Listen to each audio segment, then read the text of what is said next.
Gara-gara Yohanes 17 ayat 3, banyak orang meninggalkan Yesus dan lebih memilih Muhammad sebagai imam besarnya yang menjamin keselamatan akhiratnya. Padahal kalau kita siap buka mata dan buka hati, kita akan diperlihatkan sisi kebenaran sejati loh. Nah, bagaimana cara melihatnya? Caranya adalah buatlah perbandingan antara Yesus dan Muhammad. Kalau bagi saya sih diibaratkan bagaikan langit dan bumi ya perbedaannya. Satu, bicara tentang kelahiran. Silahkan di cross check ya data silsilah dan kronologis kehamilan dan kelahirannya Muhammad vs Yesus ya. Tapi ingat, pakai data ya, bukan cuma halusinasi. Kedua, tentang kesuciannya. Mana yang lebih suci, Yesus atau Muhammad? Ketiga, tentang otoritasnya. Siapa yang memiliki kuasa dalam dunia dan akhirat? Apakah Muhammad atau Yesus? 4. Tentang mujizatnya. Mana yang lebih hebat antara Yesus dan Muhammad? 5. Tentang akhlak yang paling mulia. Nah, kamu juga bisa cross-check akhlak mulia antara Yesus dan Muhammad. Tentu bisa kita cross-check dari kitab masing-masing, Quran vs Alkitab ya. 6. Tentang gelar. Gelar yang dimiliki Yesus vs Muhammad silahkan dilihat dari sudut kitab masing-masing. Ketika mengecek Yesus tentu lihat dari Alkitab. Ketika mengecek dari Muhammad tentu dari Al-Quran ya. 7. Tentang kesempurnaan. Mana yang layak menerima gelar sempurna dan penyempurna? Silahkan teman-teman juga bisa cross-check antara Yesus atau Muhammad dan kita bisa lihat dari sudut kitab masing-masing. Yeay! Ingat, sekali lagi, tolong pembuktiannya memakai data ya dan tidak boleh asumsi sendiri. Oke, kita balik ke tema ya. Bicara mengenai tentang surat Yohanes yang kepenggal di pasal 17 ayat 3. Maksudnya termutilasi. Kenapa disebut utusan? Simak baik-baik ya. Alkitab menjawab. Mari kita masuk ke kitab para nabi, yaitu kitab Yesaya 55 ayat 1 dulu ya. Judul perikopnya adalah seruan untuk turut serta dalam keselamatan yang dari Tuhan. Ayat satunya, hayo hai semua orang yang haus, marilah dan minumlah air. Dan hai orang yang tidak mempunyai uang, marilah, terimalah gandum tanpa uang pembeli dan makanlah juga anggur dan susu tanpa bayaran.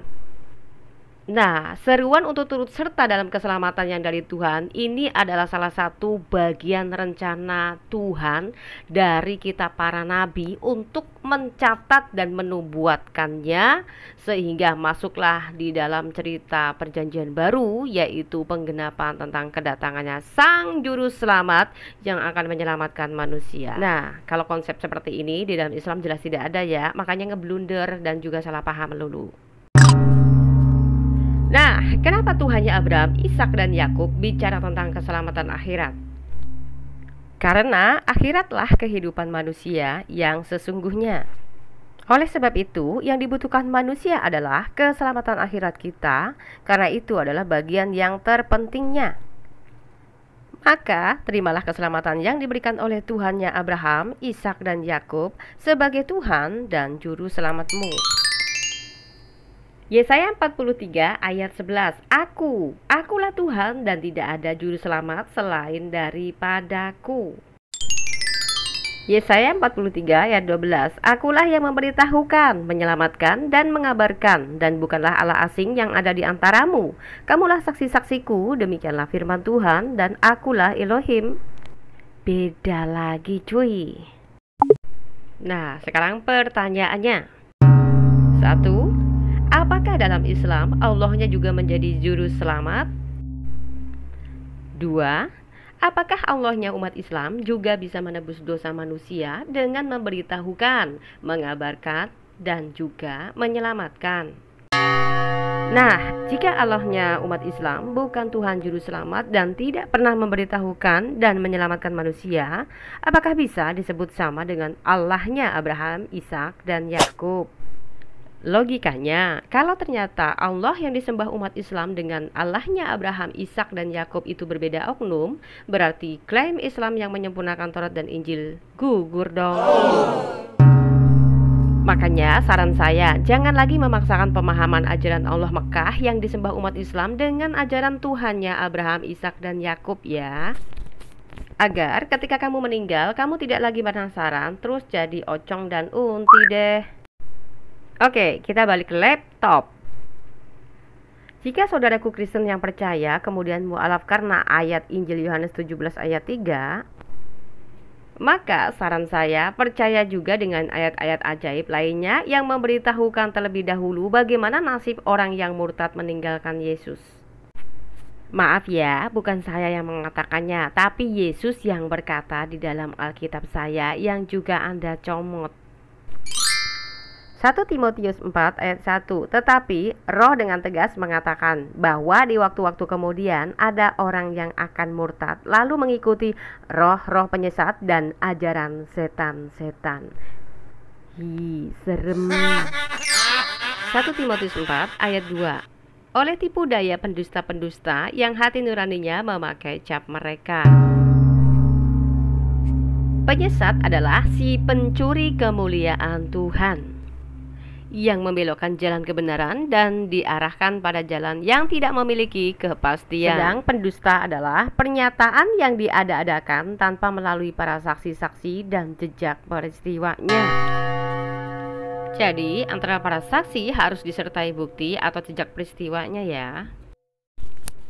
Selanjutnya, jika Yohanes 17 ayat 3 adalah alasan kamu untuk meyakini Yesus hanyalah utusan dan utusan yang kamu fahami adalah nabi, mari simak baik-baik Yohanes 10 ayat 36. Masihkah kamu berkata kepada Dia yang dikuduskan oleh Bapa dan yang telah diutusnya ke dalam dunia, engkau menghujat Allah, karena aku telah berkata, aku anak Allah. Apakah dalam Islam nabi bisa disebut anak Allah? Jadi, beda ya. Utusan yang dimaksud dalam Alkitab adalah ketika proses kedatangannya ke dunia menjadi Mesias manusia, maka gelar sebutannya adalah anak Allah.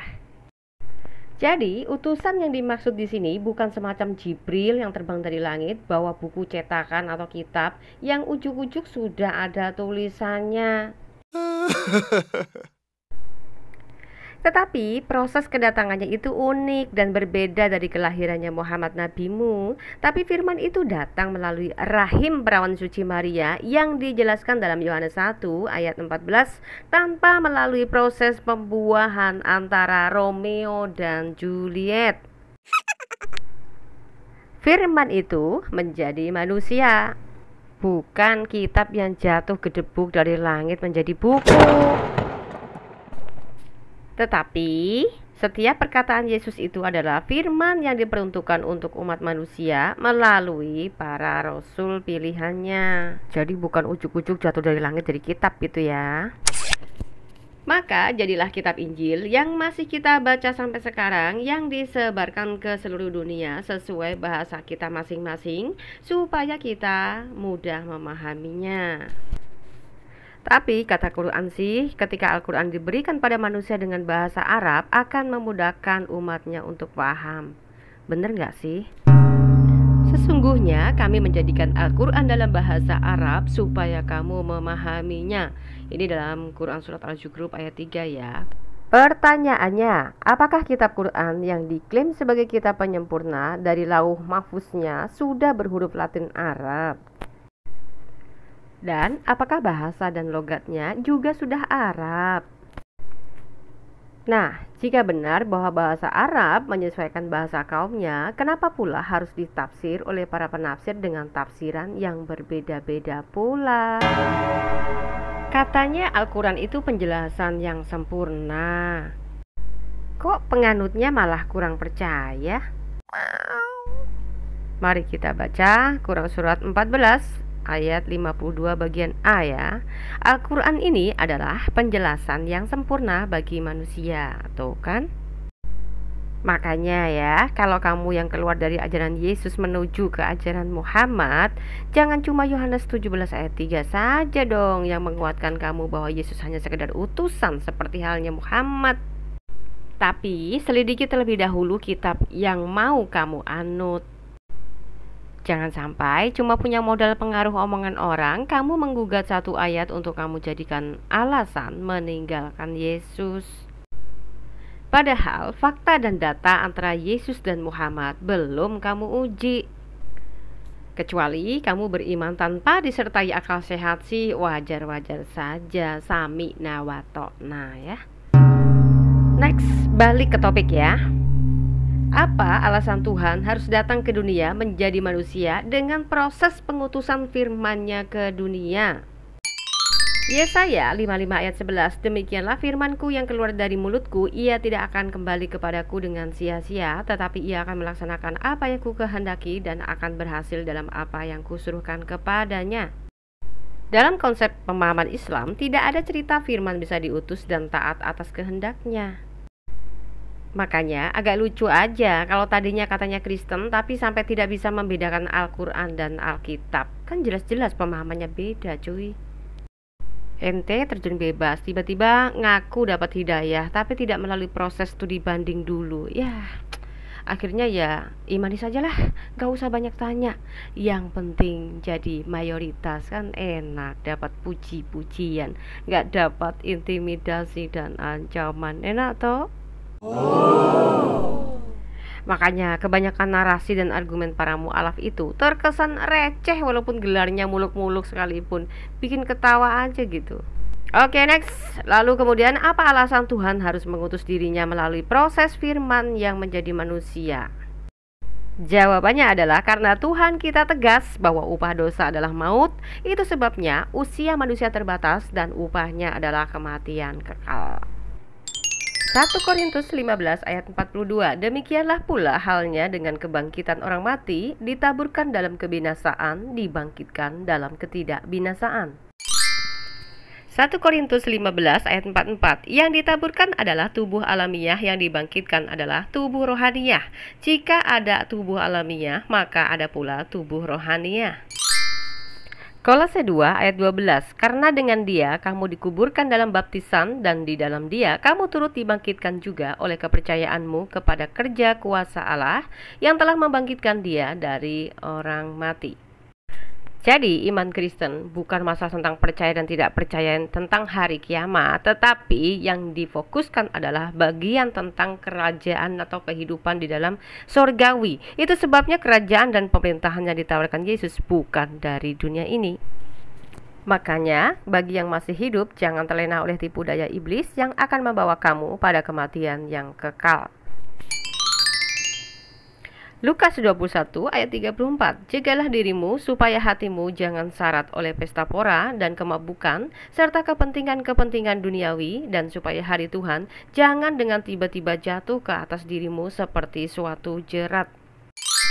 Efesus 5 ayat 14, itulah sebabnya dikatakan, bangunlah hai kamu yang tidur dan bangkitlah dari antara orang mati dan Kristus akan bercahaya atas kamu.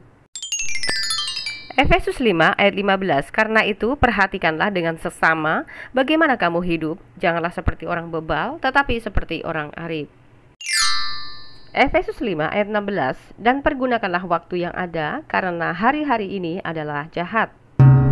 Jadi inti kesemua adalah, jika kamu sekedar mempercayai bahwa Yesus adalah utusan atau sekedar nabi yang kau pahami, maka satu pesan dari saya.